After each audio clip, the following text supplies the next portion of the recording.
Travis Wayne Goodsell. So, while Trump was historically being impeached for the second time, which no other president in history has done, making Trump the biggest sucker and loser in American presidential history. The Church of Jesus Christ of Latter-day Saints continued to remain silent, not denouncing Trump, not even supporting Trump, but by their silence, they were complicit in the insurrection, and thus all Utah House representatives of the GOP voted against impeachment, making them complicit in the insurrection as well, because the church didn't speak out and denounce it, putting pressure on Utah representatives to give loyalty to the church over their party. We all know how this works in Utah, don't we, Mormons? That's why it's been so interesting to watch as Utahns have overthrown the church's wishes on a number of issues lately. The church instead did speak out on the Black Lives Matter movement. They condemned them as rioters and looters. Oaks followed it up in conference, telling them that if they've got a problem, they should take it to court, where the juries are rigged, where the justices are rigged, and where they will seek no justice. That's the whole point of the Black Lives Matter movement, is that the justice system, the executive system, and the legislative systems are all broken in this country in treating people equally. The church, however, did post a news. They donated $3.3 million to Utah's homeless charities. Now, if you're unfamiliar with the historical background, with the road home, the Operation Rio Grande, it had only 1,100 beds, and all of those were filled on a regular basis throughout the years with a massive lineup outside the doors.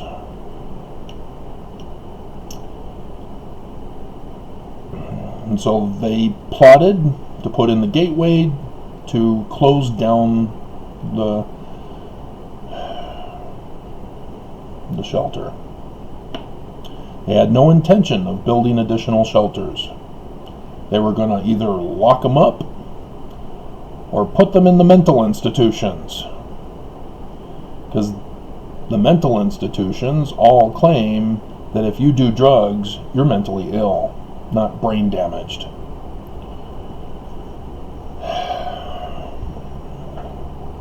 But the mental housing was all filled up,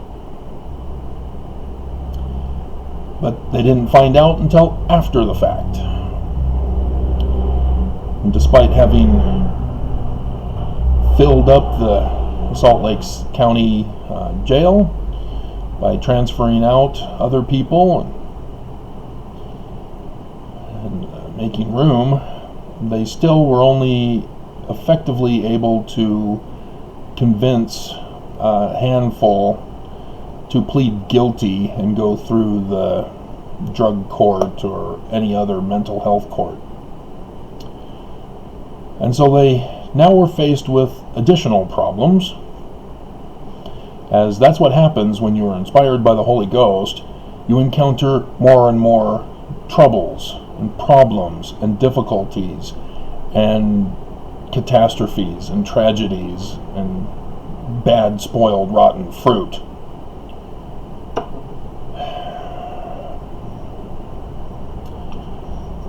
And so they finally consented to have more shelters built. And they tried to deceive us in the public by saying, oh, fine, we'll build 3 shelters. Does that make you happy? Well, if you're thinking they're going to be the same amount of beds for each of those 3, that would be 3,300 beds. Oh, okay, that sounds like a good idea. No. First of all, nobody wanted them in their neighborhood. But then, they were only 700 beds total. 400 less.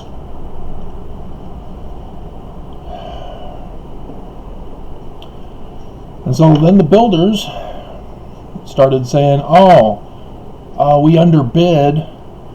Thanks for the bid contract, but we need more money in order to finish. Pay up, or we're not finishing. Extorted by the builders that they hired through the bidding contract. And then after they got them started, the workers came along and said, yeah, we need funding, otherwise we're shutting down. So they blackmailed the government on top of it. So the ones that the church donated to are charities. They require donations, and 3.3 million. Now you might think, wow, that's a lot. Wouldn't it be nice to be Mormon and be a part of the church and how they're helping the poor and the homeless? As it turns out, through the whistleblower in 2019 now, I can't say last year anymore, in December, he exposed that the church, in just one of their asset intake funding, tithing, receives $7 billion a year, but that one investment company that handles the investment from tithing is now over $100 billion, plus a $40 billion portfolio and $7 billion annual interest, which obviously it's increased since the new year,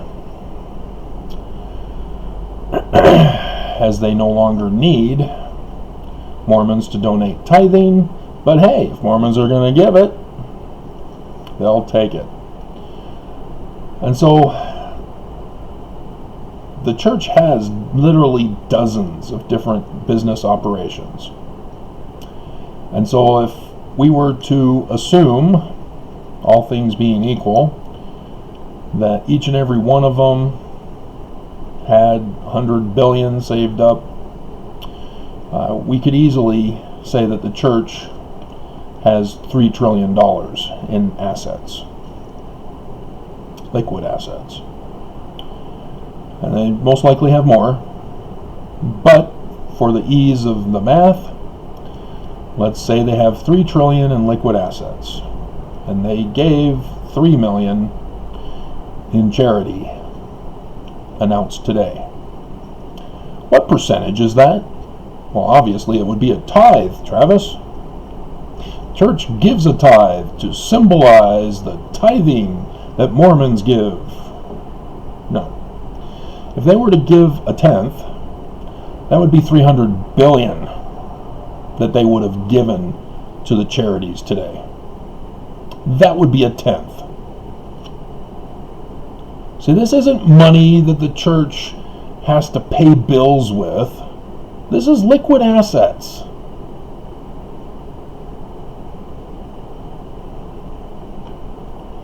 And all they gave was 0.0001%. And again, all things being equal, doing a generous guesstimate, because most likely there's more zeros to add.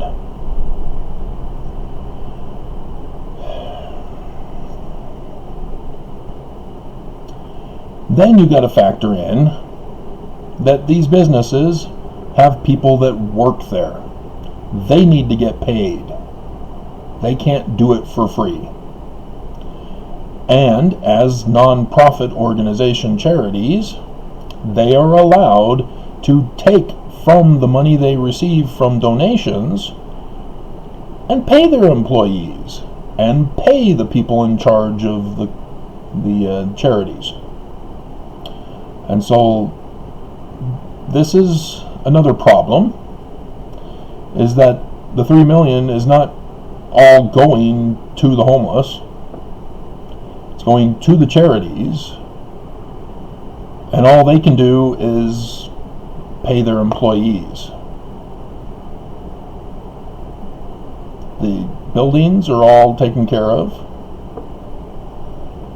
so that's it. You may say, well, they've got to hire caseworkers to get them jobs working at Burger King, McDonald's, Subway. Why are they open in the first place? We're in a coronavirus. Everybody should be staying home. Which means we need to get shelter for all the homeless. Not just pay the ones who already have shelters and are not building any more shelters.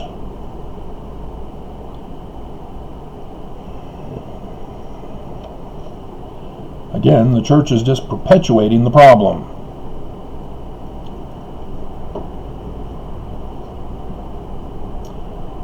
And then again, another problem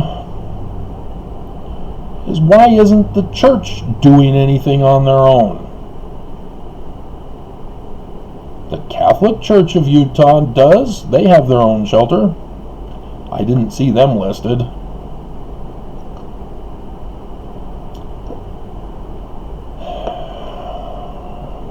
Let's go over what was listed.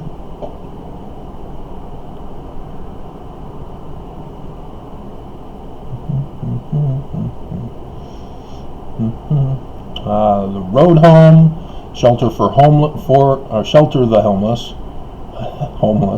Friends of the Coalition. I think I've heard of them. I don't think that's good. Switchpoint, which I also think, and Utah Community Action. That's it. No Catholics. Catholics are on their own. But again, why isn't the church involved personally? Again, $3 trillion as a low estimate.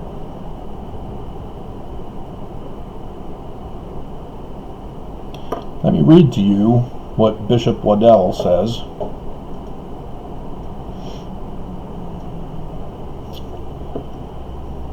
It's the ending paragraph. With the whole pandemic issue, really, and the economic crisis that it has caused, and who caused the pandemic issue in Utah, I have no doubt that has had an impact on what you do as well. It would be great if there wasn't a need. But I'm not going to go out on a limb and say that's going to happen anytime soon. Why not? And so, in the meantime, until that happens, which is never, if we allow things to continue as they are, we will continue to work with you and appreciate the work that you do. So in other words, you guys get your careers established for the rest of your lives, but we're going to keep the homeless problem perpetuated. Isn't that great? That's sort of like human slave labor.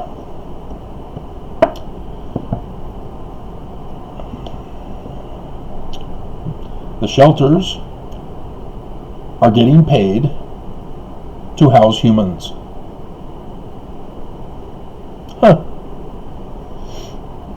And so in order for the shelters to continue to exist, there needs to be a continuous flow of homeless. Human lives as commodities.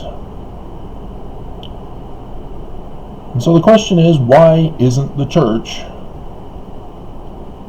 utilizing their trillions upon trillions of dollars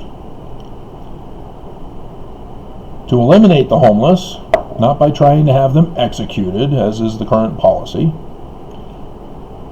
with the now additional policy of keeping a minimal homeless population to keep flowing into the shelters to keep them in operation, but actually fix the problem.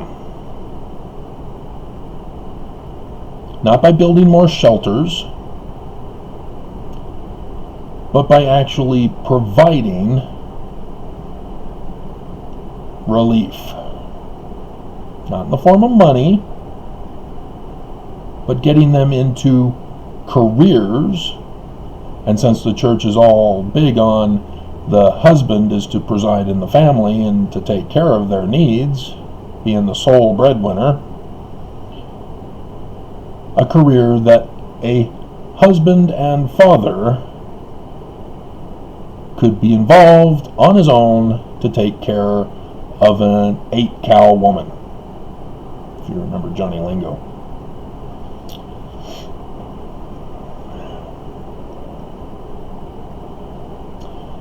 Kind of a scrawny cow, if I...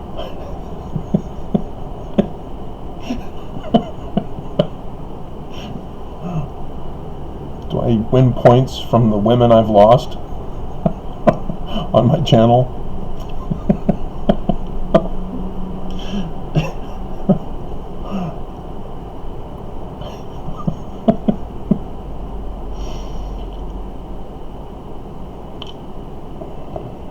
It's an easy thing to do.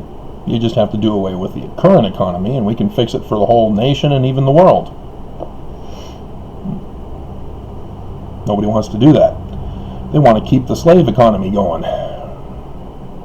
They no longer call it a slave economy. Instead of plantations, they've now reworded them to call them corporations. Instead of slaves, they call them employees. It's the same exact process. And so, la-di-da, if you have an actual decent life for your family. But there are multi-millions who aren't so lucky as you, who grew up in privilege, most likely, such that it was pretty much an inheritance with the assets you were given upon your graduation from a prestigious high school, most likely on the east side of the valley.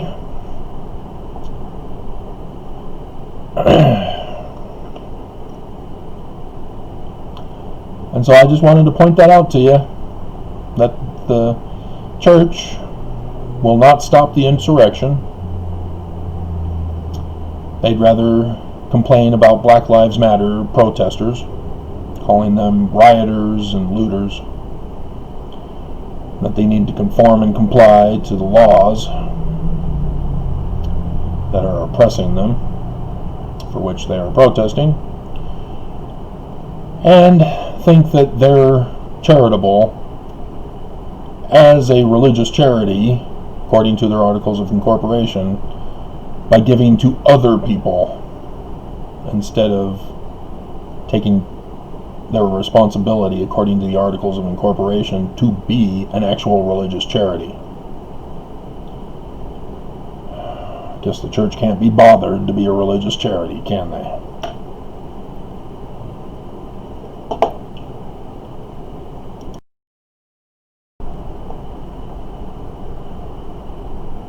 And lest I forget to bring this up to your attention, remember the last time I covered this, when the church gave $150,000 or something like million, maybe, or no, it was 1 million to 15 charities or 150 charities. Well, I did the math and it came out to $6.66 per family in that food donation. Well, notice again, 3.3 million. Notice the 33 in that. That's a Scottish Rites number. Just so that you know, the Scottish Rites were infiltrated by the Illuminati of the Lucifer 666. Then they infiltrated Joseph Smith's church, took it over, had him murdered, fled the country, established their new organization and kingdom here in Salt Lake City, called it Deseret, put the inverted pentagram on their temple at Salt Lake, and on the Eagle Gate, there on State Street, which was Brigham Young's Ponderosa Gate. So, yeah, just so that you're aware, they're putting out little number clues, their little number game.